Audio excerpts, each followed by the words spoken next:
Good afternoon guys. Guys, meron kaming saging. Ano daw to? Mistisa saba. Ayan saging niya. Tapos,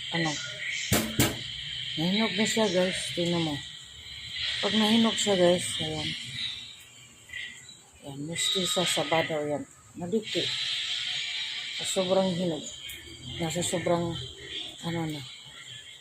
Ayan. Yan ang masaging na mistisa saba. Sarap pala siya. Ngayon lang ako nakatikim nito. Tapos, ito yung gaya. Luto na. Tapos, ito yung laman niya guys. Ayan. Orange. Mistisa saba ang pangalan nito. Kaya, sinubukan kong lutuin guys kasi ngayon lang ako nakatikim ng ganitong saging. So, that's it. Kain tayo.